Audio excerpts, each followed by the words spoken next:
ముందుగా హనుమంతరావు గారితో మనం చర్చ ప్రారంభిద్దాం. నమస్కారం అండి.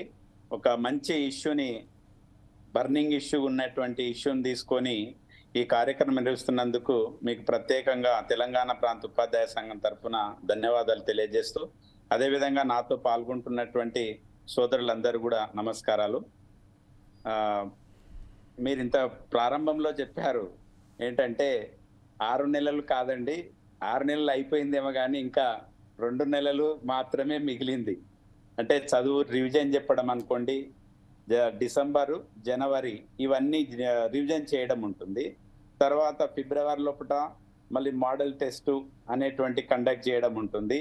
కాబట్టి ఆల్మోస్ట్ ఆల్ కంప్లీటెడ్ అయినటువంటి సందర్భం లోపల ఈ గ్రేడింగ్ తీసుకురావడం అనేటువంటిది చాలా అయోమయానికి గురి చేస్తున్నటువంటి విషయం. ఇది ఉపాధ్యాయులకు సంబంధించినటువంటిది అనుకుంటుండే. సహజంగా ఉపాధ్యాయులు ఒక దానికి అలవాటు పడ్డారు కాబట్టి మళ్ళీ చేంజ్ చేస్తే ఏమన్నా ఫీల్ అవుతారేమని కాదండి. ఆల్రెడీగా విద్యార్థులకు ఈ సిస్టమ్ పైన FA1, FA2, FA3, FA4 ఉంటవి. వీటి తర్వాత వర్క్, ప్రాజెక్ట్ వర్క్ కానీ, అదేవిధంగా నోట్స్ కానీ, స్లిప్ టెస్ట్ కానీ, మరియు ఇక్కడ రివ్యూ చేసేటువంటి మార్క్స్ అన్ని కలిపి బై 4 వేసి దాన్ని మళ్ళీ 20 మార్క్స్ ఇంటర్నల్ మార్క్స్గా తీసుకునేటువంటి పరిస్థితి ఉండే. కానీ ఈ సిస్టమ్ని ఇంట్రడ్యూస్ చేసినప్పుడు కూడా మనం చెప్పడం జరిగింది, దీన్ని వ్యతిరేకించడం జరిగింది. కానీ ఎందుకు వ్యతిరేకించడం అనేటువంటిది కూడా ఇక్కడ సందర్భం అవసరం ఉంది. ఎందుకంటే మన దగ్గర చదువుకున్నటువంటి బీద విద్యార్థులకు సమాచార సేకరణ కోసంకి ఈ యొక్క ఇంటర్నెట్ పైన ఆధారపడాల్సినటువంటి అవసరం ఉంటుంది. ఎందుకంటే ఒక ప్రాజెక్ట్ వర్క్ చేయాలంటే, దానికి సంబంధించినటువంటి సమాచారం సేకరించాలంటే అది పేపర్ ద్వారా కానీ, మీడియా ద్వారా కానీ, ఇంటర్నెట్ ఉపయోగించే చేయాల్సిన పరిస్థితి ఉంటుంది. కాబట్టి అటువంటి వసతి అనేటువంటిది కొద్దిగా అసాధ్యమైనటువంటి సమస్య.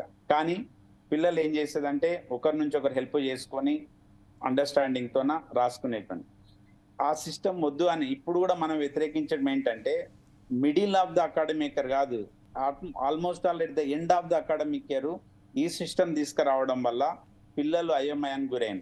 ఈరోజు నేను 10th క్లాస్ ఫస్ట్ పీరియడ్ వెళ్ళిన ఎంబడే what is your opinion on the system instead of grading అని చెప్తే వాళ్ళు ఒక విధమైనట్టు స్టన్ లోన్ అయిపోయింది. సార్ ఇంతవరకు మేము ప్రాజెక్ట్స్ వర్క్ చేసినాము, FA1, FA2, FA3, FA4 some complete చేసినాము, 20 మార్క్స్ వస్తామని చెప్పినాము. ఇప్పుడు ఈ విధంగా చేయడం అనేటువంటిది చాలా బాధాకరం సార్ అనేటువంటి చెప్పిండ్రు.